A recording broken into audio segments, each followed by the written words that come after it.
Hi guys, and welcome to my YouTube channel. My name is Zwanndanaba, and in this video today I want to talk about my 2022 performance on my EasyEquities investment account. So I have my journal with me. I wrote some of the things that happened in the year, and I'm hoping to share them with you, and we can take some learnings before we move to 2023.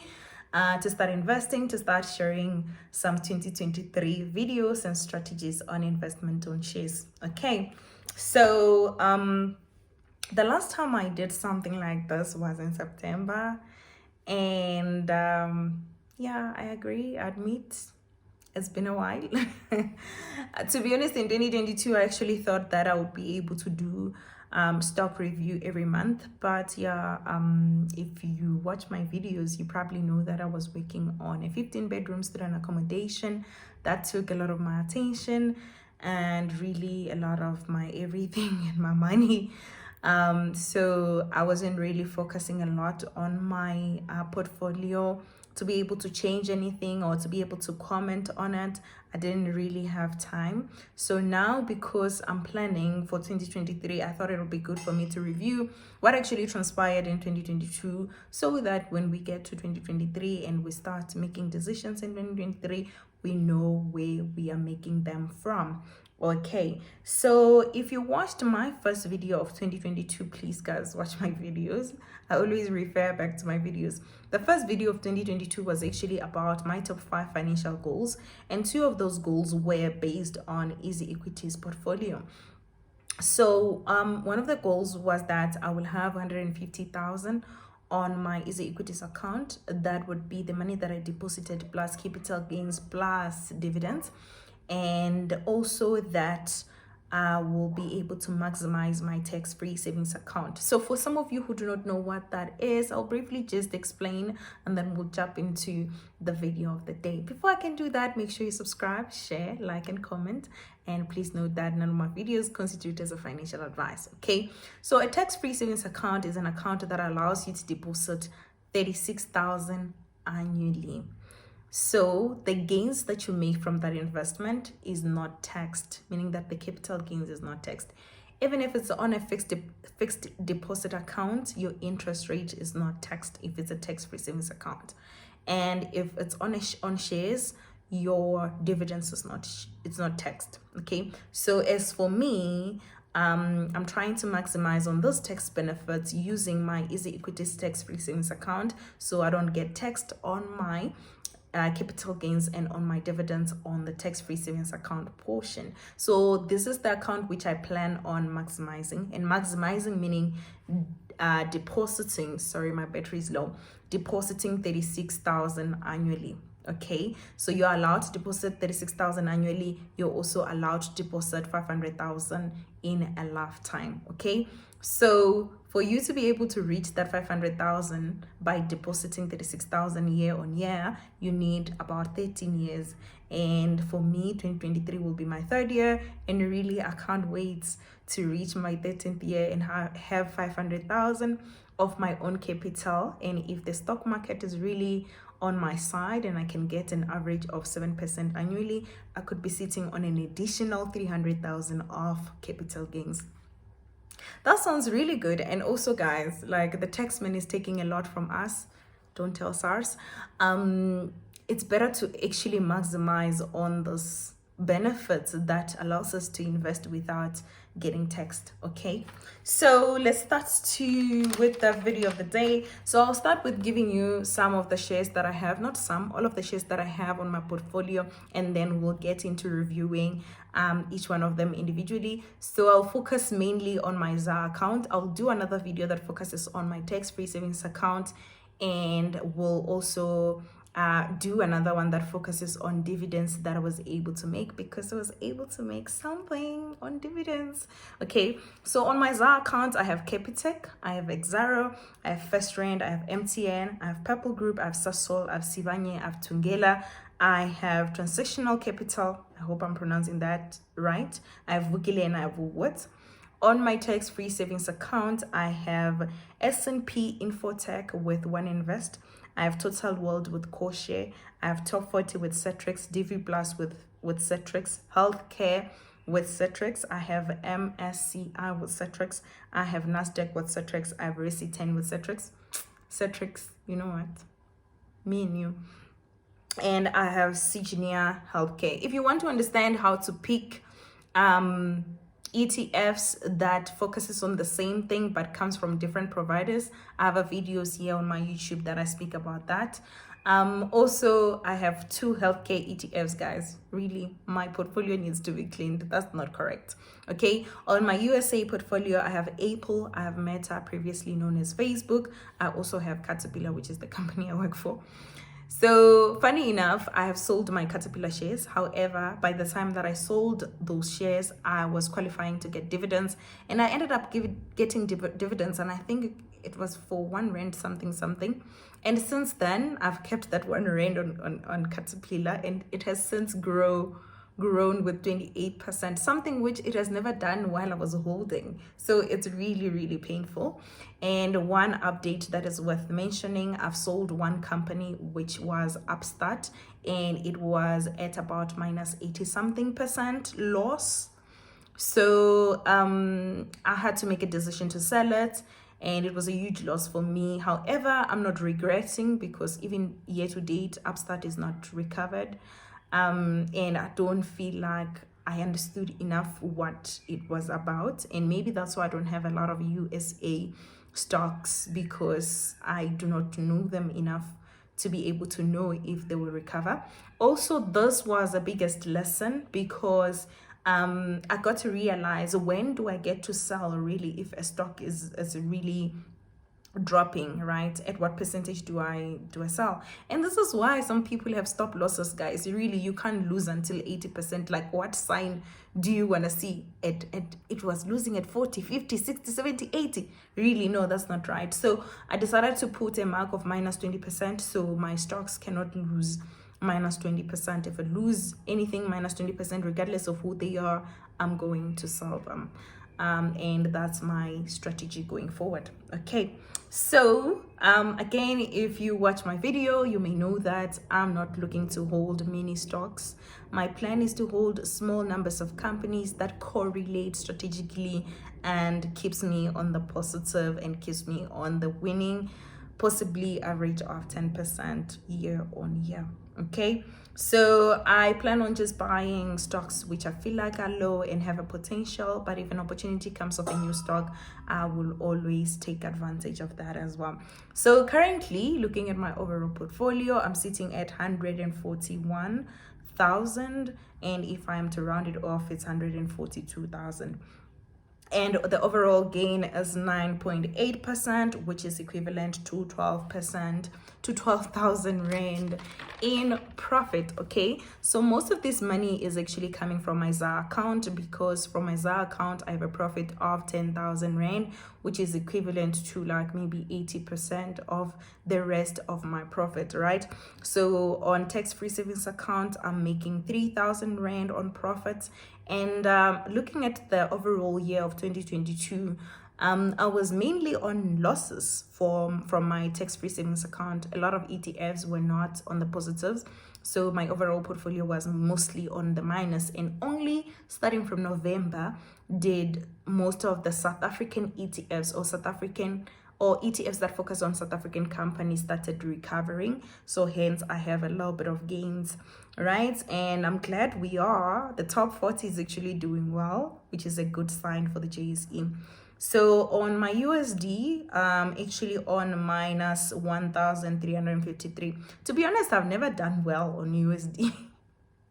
Maybe because I focus on those big companies that have already done what they're supposed to do, right? So what is Meta doing, Vele, guys? Like, please share with me the strategy of Meta, because this metaverse world is not really clicking in my head. So if you understand it, please give me some flowers and some notes in the to tell me what is happening. So to be honest, I'm not happy. That's an overview of my 2022 portfolio, like the overall. I'm not sad. I said I'm not happy. I'm not mad. I'm not I'm not sad about my portfolio. I'm okay with it. I feel like it's an okay performance that I've achieved in 2022, considering what has happened.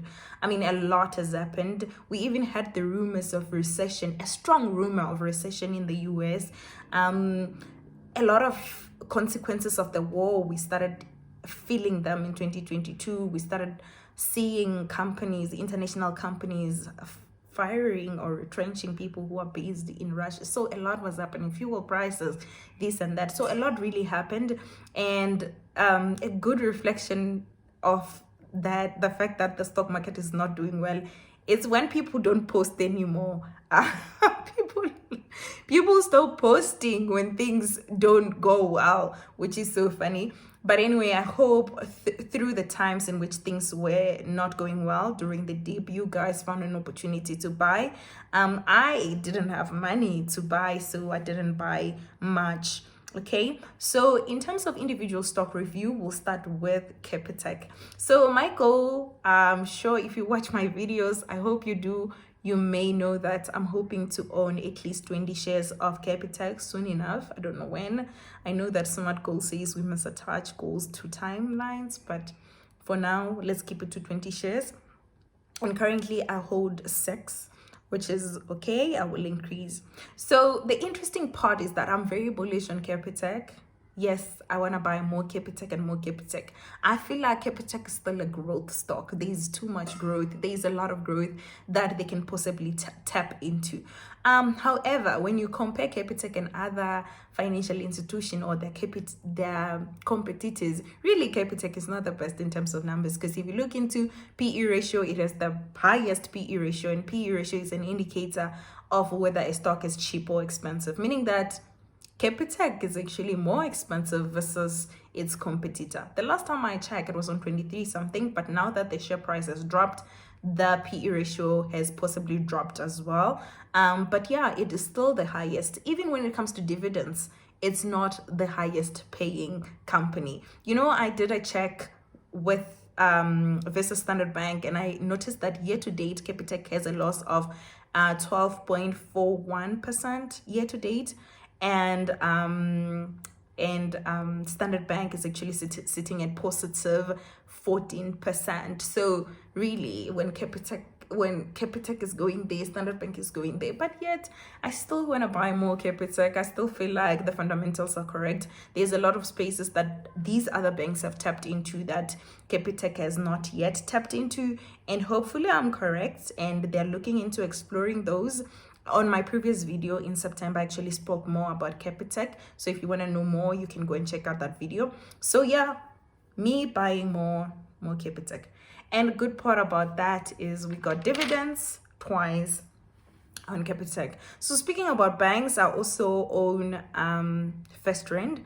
I own FirstRand by default. I think the share that I bought was for RMB, but RMB and FirstRand, they were one of the same thing, and at some point they splitted, and I think RMB gave FirstRand around 130 billion, if I'm not mistaken, to distribute amongst all the shareholders of RMB at that time. So the share splitted and I got FirstRand shares. Okay. So I've never bought more of this company. I've never bought more of it. However, it's one of the companies that stay on the positive, but there is no growth in this company. It's a steady growth. So I keep it to balance my portfolio. So end of last year, I was sitting at plus 31%, and currently I'm sitting at plus 16%. Right. So one interesting thing that I saw during the year, around May, the stock price actually jumped out to 73 Rand per share, and it actually dropped.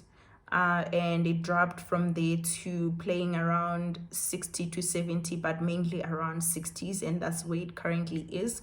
So I'm hoping that, you know, after COVID, they're recovering well, and I'll start seeing some action in a way that I can do more research on it and see if there's potential buy on the stock. Another stock that I hold is Pepper Group.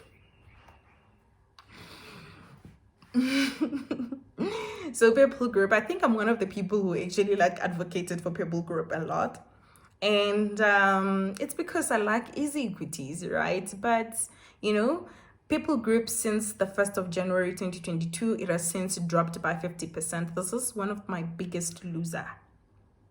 Yeah, actually is my biggest loser.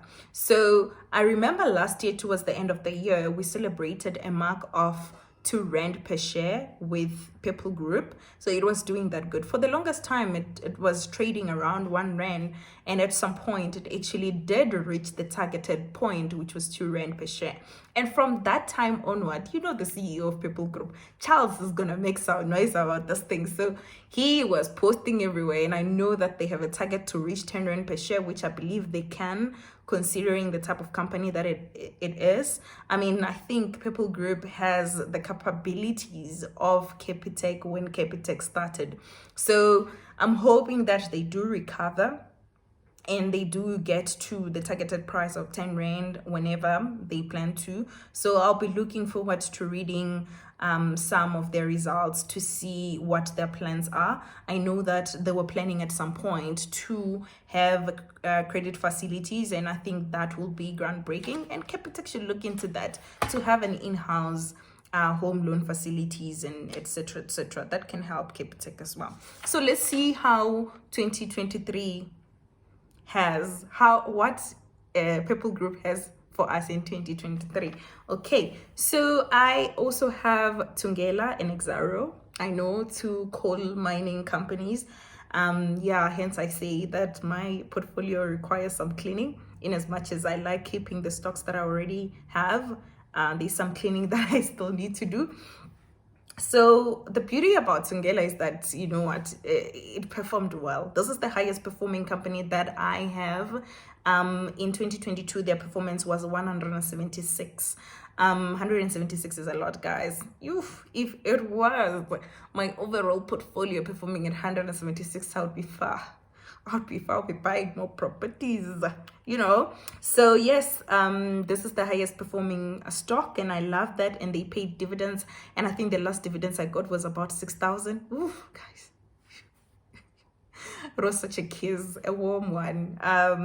So yes, I think it was 16 rand per share, and mine multiplied by whichever number of shares I hold, which I do not know, was 6,000 rand, and the taxman took their portion, which is 20%, and I think the total that I received was 4,000 rand, which is still a lot. Normally, I would reinvest all the dividends that I get, but with Thungela, I was like, you know what, I'm not going to reinvest, because as soon as the declaration of dividends was announced, the stock price shoot to 380 something from 250. Yes, but now the stock price has gone down to about 252, which is really okay-ish. Okay, so another, like I said, I also hold another coal mining company, which is Exxaro, and I am glad I actually chose Exxaro, because this was like an opportunity buy. I saw a loss at some point with Exxaro, and I did believe that with Europe buying so much coal from us, maybe there's a chance that they can recover. I don't remember when it was, but I did well, because throughout the year I have a growth of plus 27% year to date, which is good considering the things that were happening in 2022. So speaking of mining, I also have Sasol and I have Sibanye.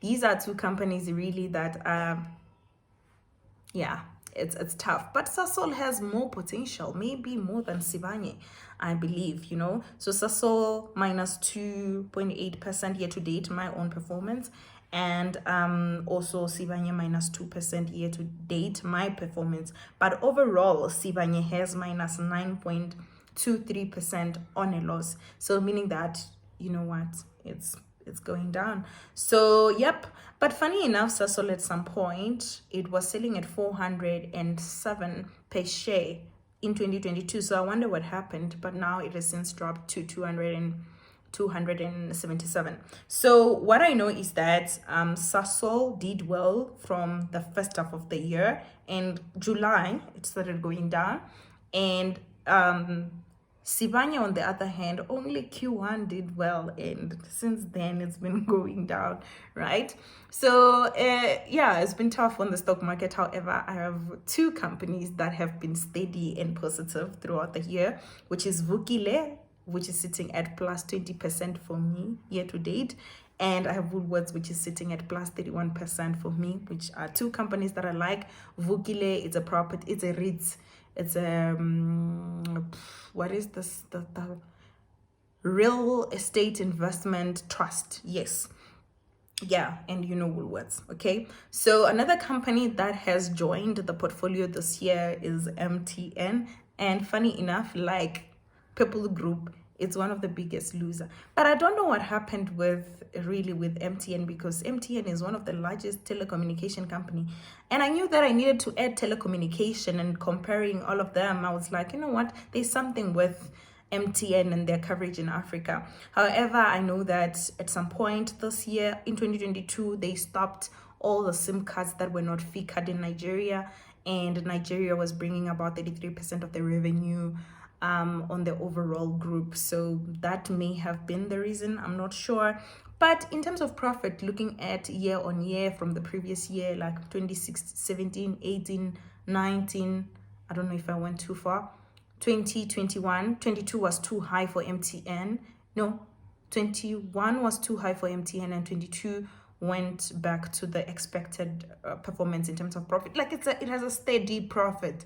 So really, I don't know what actually happened, but yeah, it's actually one of my biggest losers, and it could be because I bought it at the wrong time, but I don't know. Anyway, that's it from my side. Don't forget to like, comment, and subscribe. Goodbye.